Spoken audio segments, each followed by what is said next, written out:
Good morning, Tim Sykes here. Just wanted to go over my latest trade on HMNY. It's working out quite nicely. These are the volatile stocks that you should be trading, okay? A lot of you guys are trading, I see hundreds of different stocks, and no matter the press releases, no matter what the management says, no matter how promising a technology seems, focus on supernovas. Focus on these plays that are spiking up and down so much, that are so volatile. Because volatility, even if it's scary volatility, is good for trading long and short. And that is what you really have to know. That's why I'm trading HMNY, because this is my kind of a chart. This is just the past 100 days. Let me show you the past 30 days. Okay? From 6 to 38, back down to 9, now, up to 12. This is volatility. And this is very similar to Bitcoin. Bitcoin is the hottest asset class. This webinar is tomorrow, okay? I'm going to link it one more time, but don't you dare say that I did not warn you like 50 times about this upcoming Bitcoin free webinar on November 2nd. I believe it's at 8 p.m. Eastern. So if you can tune in, you should, because frankly, as I've said several times, I personally have been a little narrow-minded, a little biased against learning and trading Bitcoin, and that's a mistake, because Bitcoin and all these cryptocurrencies, there are also roughly 1,000 cryptocurrencies, are very volatile. And despite all the hatred, is it a scam? Is it going to keep going? Is it going to be revolutionary? I don't know, okay? What I do know is that it is volatile, and volatility is what you should be looking for. And that's why, I'm so proud to trade HMNY. I got to give a shout out to Roland, who has, now turned 4,000 into over $300,000 in just the past 9 months, 10 months now, this year. And he actually had a better entry than me. I bought it in the low 10s. He bought it in the low 9s. He's been waiting, and he said this in the challenge chat. Many of you guys are talking with him. He's been waiting for the first green day. Oh, and we're pre-market right now on HMNY as I'm filming this. Why is this not opening? There it is, 11:20 pre-market. I don't know how high it goes, but it had its first green day. Okay, if you've seen my penny stocking framework guide, when you have supernovas that spike up so much and come down, the first green day is usually a good day to buy. The momentum can carry forward. Some shorts get scared. You can see here it actually had a first green day here after the big drop off from 38 down to 20, and it actually went down to 18. And then the next day it bounced all the way up to 23. This is a $5 a share bounce.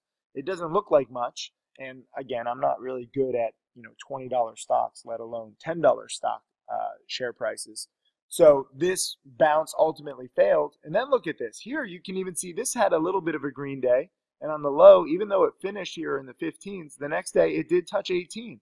And, even on some of these red days, it's been bouncy. But it's very tough to play just a choppy stock and say, oh, this is the bottom, this is the bottom, this is the bottom. But the first green day is significant. More importantly, what I want you to understand is how a stock closes matters.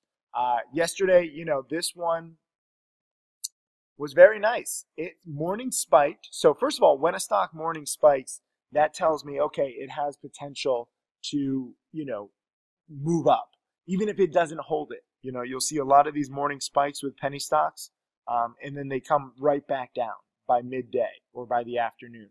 And they never come back because maybe the company did some sketchy financings. Maybe they have, just some big sellers. Maybe they have some bag holders who are just looking to get out at any price. But you have the morning spikes and then failure.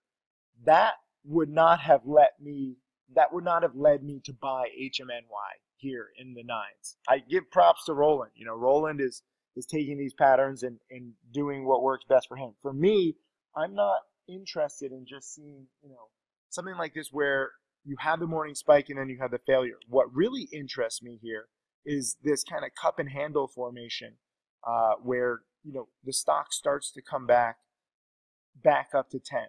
I'm still not buying yet because I still want it to prove that it can take out the morning spike. But when you have a supernova and when you have a stock that is down this much and you have this volatile kind of a play, you're looking for signs of bottoming. Morning spike is sign number one.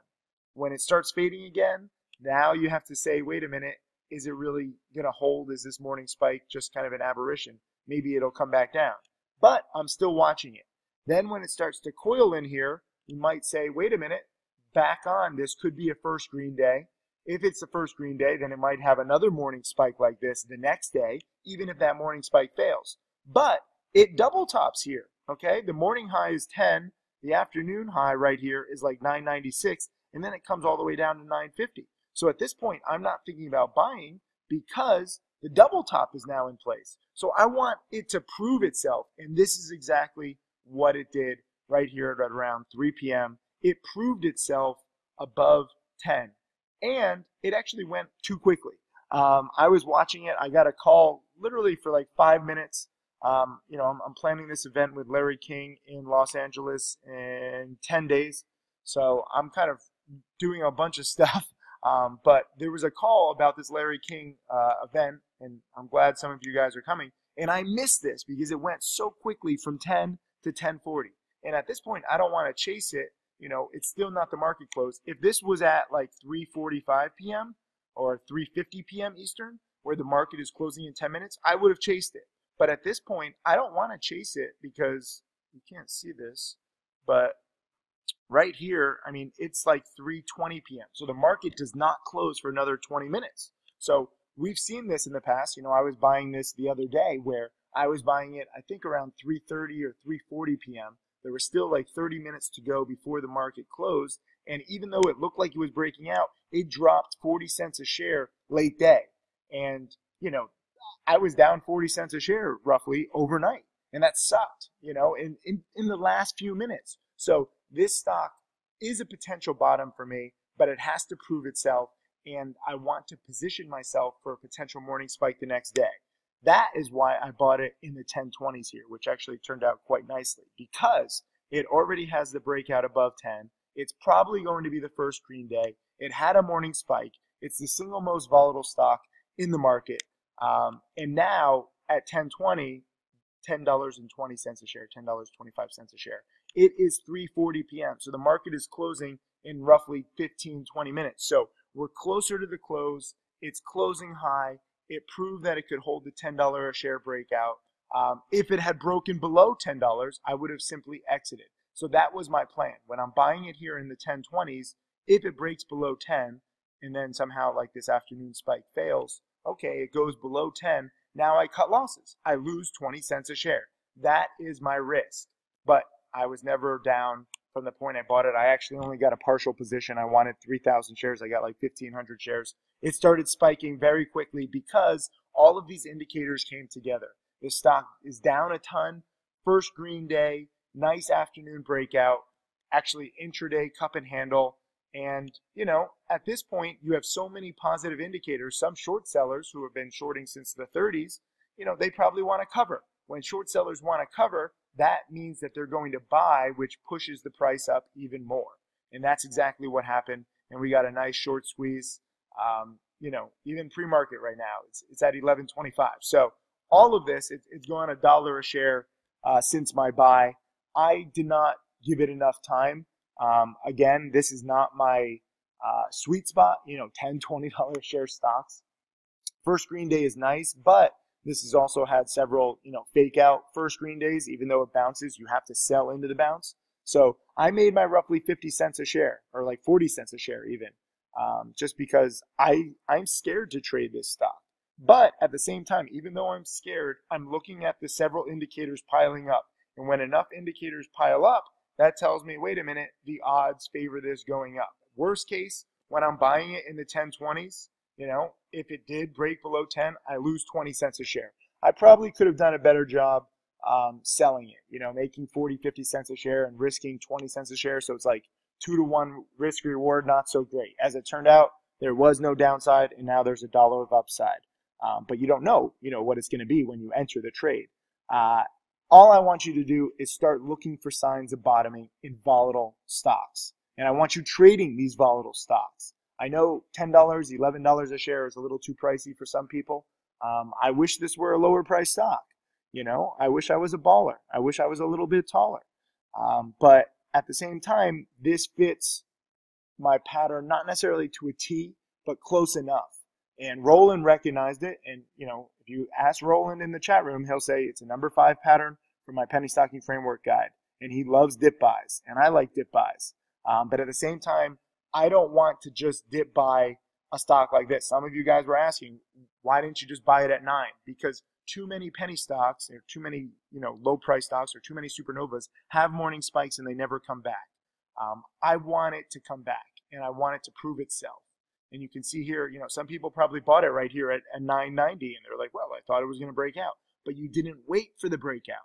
I like waiting for the breakout and confirmation. So you had 2 opportunities to buy this in the low 10s. Okay, if you were quick right here and you weren't on a call with Larry King's manager, or on the dip, which is when I got it. And that is how I want you to start thinking. So if you understand this video lesson, leave a comment underneath that says, always look for bottoms. Leave those 4 words and trade volatile stocks like this. And again, one last reminder, this Bitcoin webinar is tomorrow night, November 2nd. And it will not be replayed. It will not be recorded from what I understand because, frankly, why? You either want to learn or you don't. So check it out. I'll see you guys in the chat room.